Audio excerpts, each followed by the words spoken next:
Hello అందరూ ఎలా ఉన్నారు? ఈరోజు కూడా నేను మీ ముందుకు ఒక మంచి కథను తీసుకుని వచ్చాను. రామాపురం చివర చెరువు ఉండేది. ఒకసారి ఓ కుక్క అక్కడికి నీళ్లు తాగడానికి వచ్చి, పక్కనే ఉన్న వలలో ఇరుక్కుపోయింది. అందులోంచి బయటపడలేక చాలా ఇబ్బంది పడసాగింది. అక్కడికి కాస్త దూరంలో, కలుగులో నుంచి అంతా గమనిస్తుంది చిత్రం అనే ఎలుక. వెంటనే దాని దగ్గరకు వెళ్ళి, మిత్రమా, నేను సాయం చేస్తాను అంటూ వలను మొత్తం ముక్కలుగా కొరికేసి కుక్క బయటికి వచ్చేలా చేసింది.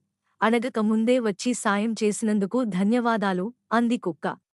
మరుసటి రోజు కలుగులో నుంచి బయటికి వచ్చిన చిత్రానికి ఓ గండు పిల్లి కనిపించింది. అమ్మో, పిల్లి అంటూ అది మళ్లీ కలుగులోకే వెళ్ళింది. ఆ పిల్లి మాత్రం ఇది బయటికి రాకపోతుందా అని అక్కడే మాటు వేసుకుని కూర్చుంది. చిత్రం కలుగులోంచి తొంగి చూస్తూ రోజంతా అందులోనే గడిపేసింది. ఇక పిల్లికి విసుగొచ్చి, ఈరోజు దొరక్కపోతే రేపైనా నాకు ఆహారం కావాల్సిందే కదా అనుకుంటూ వెళ్ళిపోయింది. ఇదంతా చెట్టుమీదున్న కాకి గమనించింది. వెంటనే విషయాన్ని కుక్కకు తెలియజేసింది. అది ఉదయాన్నే చిత్రం కలుగు దగ్గరకు దాన్ని పిలిచింది. కాస్త భయంగానే అది బయటకు వచ్చింది. పిల్లి వచ్చి ఎక్కడ తినేస్తుందోనని కంగారు పడింది. అనుకున్నట్లుగానే కాసేపటికి ఆ పిల్లి వచ్చింది.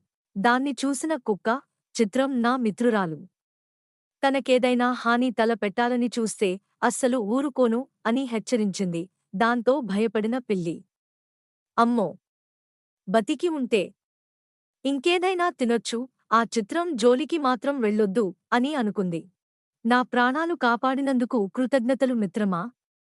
నువ్వు లేకపోయి ఉంటే ఎప్పుడో ఒకసారి ఆ పిల్లి నన్ను తినేసేది అంది చిత్రం. నువ్వు ప్రమాదంలో ఉన్నావని కాకి చెబితే వెంటనే వచ్చాను. అప్పుడు అడగక ముందే నాకు సాయం చేశావు. ఇప్పుడు కాకి వల్ల నీకు అండగా నిలిచే అవకాశం వచ్చింది. అయినా ఒకరికి ఒకరు సాయం చేసుకుంటేనే బంధాలు బలపడతాయి. నీకు ఏ ప్రమాదం వచ్చినా నేను ఉన్నానని మాత్రం మర్చిపో అంది కుక్క. అలాగేనంటూ బదులిచ్చింది చిత్రం.